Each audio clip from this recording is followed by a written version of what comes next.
Bonjour, c'est Kaede. Maintenant, regardons de plus près comment est construite une maison gashōzukuri. En regardant le village depuis l'observatoire des ruines du château d'Ogimachi, on peut remarquer que tous les bâtiments ont leur toit orienté vers l'est et l'ouest dans la même direction. Alors, pour quelle raison? On peut donner 3 raisons à cela. La première raison est due à la direction du vent dans cette zone. En raison de la topographie, les vents forts soufflent du nord au sud, donc avoir les toits orientés dans cette direction réduit la résistance au vent. La seconde raison est due à l'ensoleillement. En orientant le toit vers l'est et l'ouest, le toit est exposé au soleil pendant une plus longue période, ce qui assèche le toit et l'empêche de pourrir. La fonte de la neige est également plus rapide. Et troisième raison, les toits sont orientés dans cette direction pour des raisons religieuses. Dans chaque maison, il y a un hôtel bouddhiste. Pour qu'on puisse le transporter rapidement à l'extérieur du bâtiment en cas d'incendie, l'hôtel est placé sur le côté nord ou sud du mur. Les toilettes sont situées à l'intérieur ou à l'extérieur du bâtiment. Elles doivent être placées l'autre côté de l'hôtel bouddhiste et il ne doit pas être face aux toilettes de la maison voisine. Il est intéressant de voir que les villageois prennent autant de soin de Bouddha. Vous verrez que l'angle du toit est très raide. Les toits de tous les bâtiments sont inclinés de 50 à 60 degrés. C'est presque comme une falaise. C'est une idée ingénieuse dans les régions où les chutes de neige sont importantes, car les toits sont si fortement inclinés que même lorsque la neige s'accumule sur le toit, son poids n'écrase pas la maison. Comme la forme de ce toit en pente raide ressemble à la forme de 2 mains jointes appelées gashō, on l'appelle gashōzukuri ou style gashō. Le toit est fait d'herbe de la pampa. On utilise de l'herbe qui pousse à l'état sauvage sur le site d'entraînement des forces d'autodéfense à Gotemba dans la préfecture de Shizuoka. Le chaume est remplacé tous les 30 ans et lorsqu'une partie est endommagée, elle est partiellement remplacée à chaque fois par du chaume neuf.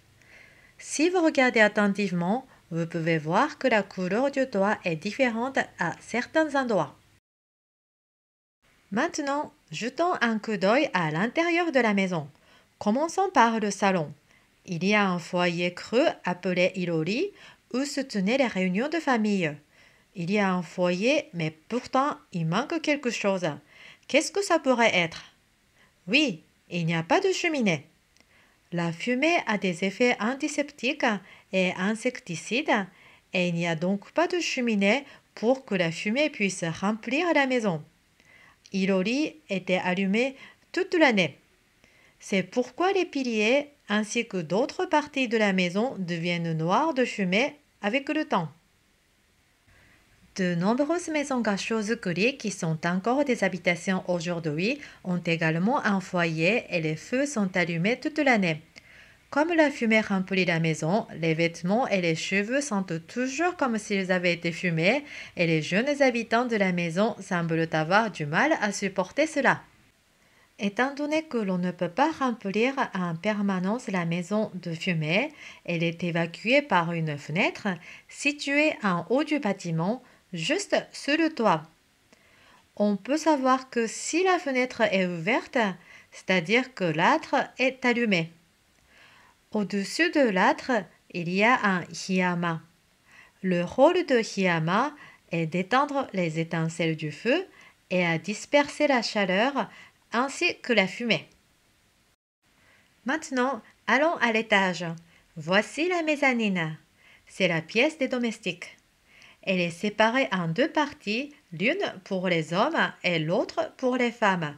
Et il y a une petite fenêtre à travers laquelle on peut observer le feu de l'âtre. C'est ici. Vous voyez que le plafond est bas? C'est parce qu'il ne faut pas lever la tête plus haut que son maître. Voici le grenier À Shirakawa-go, où l'industrie séricicole était florissante, les verres à soie étaient gardés dans le grenier qui était divisé en 2 à 4 couches. C'est ici qu'on travaillait. Il est intéressant de voir exposer les outils qui étaient utilisés à la fin du 19e et au début du 20e siècle. Pour élever les verres à soie, il était nécessaire de disposer d'un grand espace à l'intérieur avec une bonne ventilation. Il fallait beaucoup de main-d'œuvre pour ramasser une grande quantité de mûres pour les nourrir, et également pour filer la soie brute à partir des cocons.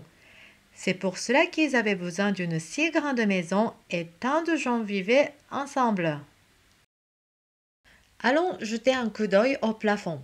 Si l'on regarde le village depuis l'observatoire, on peut voir que la rivière Shō coule juste à côté et que le village se trouve sur la trajectoire des vents forts soufflant des montagnes.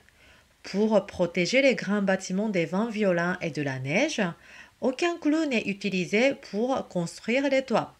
Mais à la place, les piliers et les poutres sont fixés avec des cordes appelées nesso qui sont faites d'écorce d'arbres.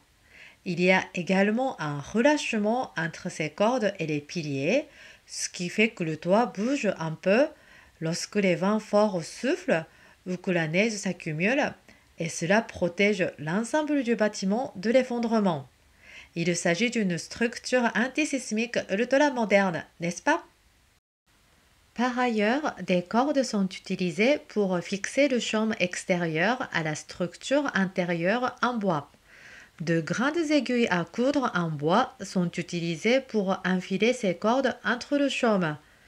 En voici une. Le toit triangulaire est juste posé sur la partie de l'habitation. Il s'agit simplement d'un morceau de bois avec une pointe finement rasée qui est insérée dans un trou de la poutre pour la maintenir en place. Cette méthode est appelée komajiri. Le toit est très lourd à cause du chaume, donc en cas de vent fort ou de tremblement de terre, il bouge pour répartir la force et empêcher ainsi la maison de s'effondrer. Je suis surprise par la technologie avancée des gens de cette époque. C'est impressionnant. Ils continuent à utiliser les cordes pour maintenir le bois en place tant qu'elles peuvent encore servir même lorsque le toit est remplacé. Mais on change les cordes qui sont desserrées. Ainsi, seules les cordes qui ont été exposées à la fumée pendant une courte durée sont encore blanches. Vous pouvez également voir que le bois est blanc uniquement à l'endroit où les cordes précédentes étaient attachées. Regardez bien. Regardez, ici. Si vous regardez de près, vous pouvez voir que la forme du toit est un trapèze inversé. Il est plus large au sommet. Cela semble rendre le toit plus stable. La partie pignon, qui est la partie sans chaume, est inclinée pour correspondre à la forme trapézoïdale inversée du toit. Pouvez-vous le voir? La seule partie du toit qui est plate est appelée menet. Lorsque la neige s'accumule ici jusqu'à la hauteur de la poitrine d'un adulte, c'est le signe qu'il est temps de déblayer la neige. Si la neige s'accumule jusqu'à ce niveau, elle vous amortira suffisamment si jamais vous tombez du toit en déblayant. Le savoir des gens de cette époque est étonnant. Au-dessus du menet, il y a du gazon décoratif appelé kazarigaya qui est remplacé à chaque printemps. Vous voyez la corde qui pend du toit? Cette corde est généralement placée à l'entrée de la maison. Elle est utilisée pour enlever la neige lorsqu'elle s'accumule. C'est intéressant. Mais bien évidemment, s'il y a beaucoup de neige, il faut l'enlever.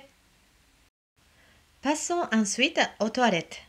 L'industrie du salpêtre était autrefois très active à Shirakawa-go. Le salpêtre était fabriqué à partir de selles humaines et de verre. Il était donc important de les conserver. Jetons un coup d'œil aux toilettes de la maison Wada. Elles sont situées à l'extérieur de la maison, comme pour la plupart des toilettes de l'époque. Aujourd'hui encore, elles sont situées juste devant l'entrée. À la partie supérieure du bâtiment des toilettes, il y a des sculptures de tortues et de pins. Pouvez-vous les voir?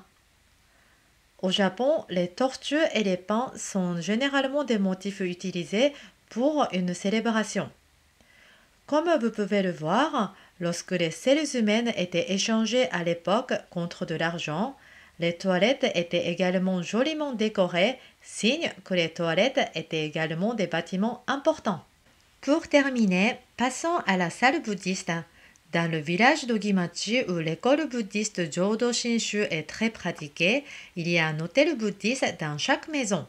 Il est construit de manière à dépasser de la maison principale afin de pouvoir être transporté en cas d'incendie. C'est intéressant. Mais la famille Wada ayant une grande maison, leur hôtel bouddhiste est exceptionnellement à l'intérieur de la maison sans la dépasser. Le Gassho-zukuri est rempli de savoir-faire. J'espère que nous pourrons transmettre l'héritage de ces merveilleuses maisons ainsi que l'esprit Yui du travail d'équipe aux générations futures.